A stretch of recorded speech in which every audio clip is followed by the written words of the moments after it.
तो भगवान श्री कृष्ण कहते हैं, ये यथा माम प्रपद्यन्ते तान् तथैव भजाम्यहम्, कि जो मेरा जिस प्रकार भजन करते हैं उनको मैं उसी प्रकार भजता हूँ। तो भगवान किसी को भी निराश नहीं करते। जो देवकी और वसुदेव हैं, तो इन्होंने भगवान को ईश्वर के रूप में पहचाना, और भगवान ने जब दर्शन दिया तो चतुर्भुज बालक के रूप में दर्शन दिया। बालक है लेकिन 4 भुजाओं का बालक है, और देवकी वसुदेव उनको स्तुति करते हैं, ईश्वर के रूप में स्तुति करते हैं। और फिर भगवान उनको आदेश देते हैं कि मुझे गोकुल पहुंचा दो और मेरा चिंतन करो।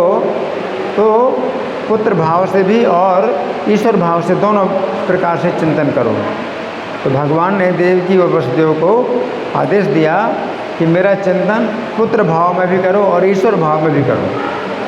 तो ये उनका जो वात्सल्य है वो ऐश्वर्य मिश्रित वात्सल्य है। तो ये अलग चीज़ है। और ब्रज में जो माता यशोदा हैं, नंद हैं और जो ब्रजवासी हैं, तो उनका जो भाव है वो पूरी तरह से शुद्ध है। कृष्ण के साथ में उनका जो संबंध है वो अपने जैसा है। वो अपना ही जो है, माता यशोदा अपना ही पुत्र मानती हैं, और जो नंद महाराज हैं कृष्ण को अपना पुत्र मानते हैं। ईश्वर भाव बिल्कुल नहीं। और भगवान जो है अगर अपना ईश्वर भाव कभी दिखाएं, माता यशोदा को अगर अपना ईश्वर भाव दिखाएं, एक बार उन्होंने दिखाया, जम्हाई ली। कृष्ण माता यशोदा की गोद में लेटे हैं, स्तन पी रहे हैं, स्तन पीते पीते उन्होंने जम्हाई ली। तो कृष्ण का मुंह खुला और माता यशोदा ने कृष्ण के मुंह में देखा और पूरा ब्रह्मांड देखा।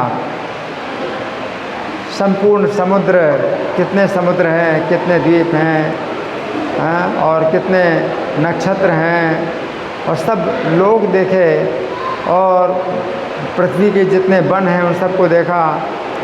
तो माता यशोदा जो है चिंतित हो गई। माता यशोदा चिंतित हो गई, और फिर चिंतित होते होते सोचने लगी कि क्या मैं स्वप्न देख रही हूँ। लेकिन फिर सोचा, नहीं, सपना तो नहीं देख रही हूँ, क्योंकि मैं जाग रही हूँ, मैं सपना नहीं देख रही हूँ। तो फिर क्या हो सकता है, ये मेरे पुत्र का ऐश्वर्य हो सकता है। तो माता यशोदा जो है ये मान करके कि मेरे पुत्र का ही ऐश्वर्य है, तो वे जो है स्तुति करने लगी, स्तुति करने लगी कि मेरे पुत्र का इतना ऐश्वर्य है और मैं अपने को ब्रज की महारानी समझती हूँ, ब्रज की जो है देवी समझती हूँ, और मेरा ये जो अज्ञान है तो ईश्वर मेरे रक्षा करे। तो जैसे ही माता यशोदा ने इस प्रकार से स्तुति की, प्रार्थना की, तो भगवान को अच्छा नहीं लगा। माता यशोदा अब कृष्ण को ईश्वर मान करके, और वे जो है अपने अज्ञान को सोचने लगी, मेरा कितना बड़ा ज्ञान है कि मैं जो है अपने को माता समझती हूँ, मैं ब्रज की महारानी समझती हूँ, ये तो मेरा बहुत बड़ा ज्ञान है।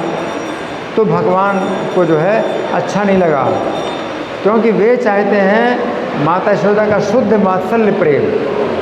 इसलिए भगवान ने माता यशोदा की ओर अपनी योग माया का इस प्रकार से प्रभाव डाला,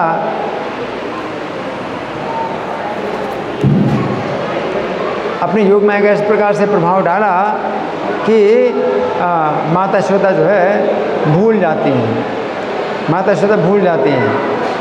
तो श्री कृष्ण माता यशोदा से और ब्रजवासियों से चूँकि अपनापन ज़्यादा चाहते हैं, अपनेपन में रहना चाहते हैं, इसलिए अपने ऐश्वर्य को छिपा लेते हैं। और जो ब्रजवासी हैं वो कृष्ण को ईश्वर मानने के लिए तैयार नहीं होते।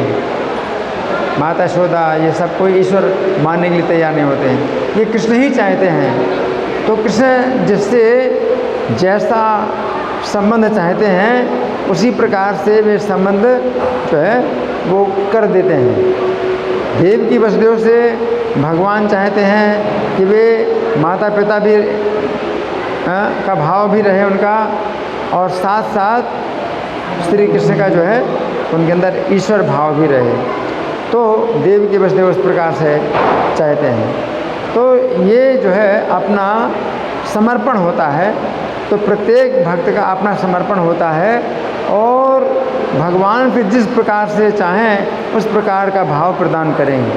अर्जुन ने फिर भगवान से ये कहा, केषु केषु च भावेषु चिंत्योऽसि भगवन् मया।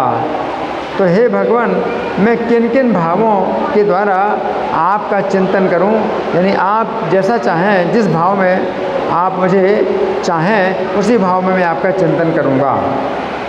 तो अर्जुन के लिए जो है भगवान कैसे हैं, मित्र भी हैं और ईश्वर भी हैं। अर्जुन भगवान का जो है ईश्वर के भाव में भी स्तवन करते हैं, प्रार्थना करते हैं, और मित्र के भाव में भी जो है व्यवहार करते हैं। जबकि ब्रज के जो सखा हैं वो कृष्ण को ईश्वर मानने के लिए तैयार नहीं। तो भगवान जिस व्यक्ति से जिस प्रकार का संबंध चाहते हैं, बनाना चाहते हैं, उसी प्रकार से उनको बनना होता है। ये अपना स्वरूप होता है। तो अगर हमारा स्वरूप द्वारका में है तो हम द्वारका में जो है संतुष्ट हैं, उसी में जो है भगवान को ईश्वर के रूप में और अपने पिता के रूप में स्वीकार करते हैं। और अगर हमारा स्वरूप ब्रज में है तो ब्रज में हम कृष्ण को अपना मित्र या अपना पुत्र कुछ भी है वो मानते हैं, ईश्वर नहीं मानते बिल्कुल। तो ये सब जो है अपना अपना स्वरूप होता है। लेकिन इसमें हमें कुछ इतना सोचने की ज़रूरत नहीं कि नहीं मुझको अपना ये स्वरूप नहीं चाहिए, मुझे वो स्वरूप चाहिए। क्योंकि जो व्यक्ति अपने जिस स्वरूप में है उसी स्वरूप में उसको पूर्ण संतुष्टि होती है, कोई इसमें कमी नहीं होती है कि नहीं द्वारका में किसी प्रकार की कमी है, मथुरा में किसी प्रकार की कमी है, वैकुंठ में, तो वैकुंठ में भगवान हमेशा ईश्वर के रूप में रहते हैं और सब उनका स्तमन करते हैं, प्रणाम करते हैं। तो वो भी जो है पूर्णता है, उसमें भी पूर्णता है। तो हर इस जगह जो है पूर्णता है। और भक्त क्या है, यत्र सेवात्मनात्मानं पश्यन्नात्मनि तुष्यति। प्रत्येक भक्त अपने स्वरूप में जो है वो संतुष्ट रहता है। अपने स्वरूप में हर व्यक्ति संतुष्ट रहता है। उसको ऐसे कोई आवश्यकता नहीं कि नहीं मुझे राधा का भाव चाहिए, मुझे गोपी का भाव चाहिए, ऐसा कुछ नहीं है। हर व्यक्ति अपने को, और वो उसमें भी वो संतुष्ट रहता है। वो यही सोचता है कि मैं इसके भी लायक नहीं था, मुझे तो इतना बड़ा जो है ये भगवान के साथ संबंध प्राप्त हुआ, मैं उनका दास के दास का दास का दास का दास बन जाऊं तो मेरा जो है जीवन सफल हो जाए। यही मतलब मेरे लिए सबसे बड़ी सिद्धि है, सबसे बड़ा लाभ है कि उनके दास के दास का दास बन जाऊं। तो ये जो है भावना होनी चाहिए।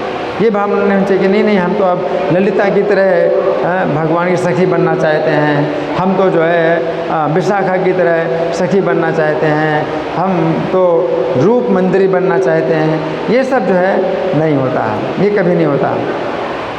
यही होता है। अर्जुन ने कहा कि केषु केषु च भावेषु चिंत्योऽसि भगवन्मया। किन किन भावों में मैं आपका चिंतन करूं, आप जैसे संतुष्ट हो उसी प्रकार से मुझे आप भाव प्रदान कीजिए। तो यही जो है भक्त का समर्पण होता है। धन्यवाद। श्री कृष्ण कथा महामहोत्सव की जय, श्रील प्रभुपाद की जय। हरे कृष्णा।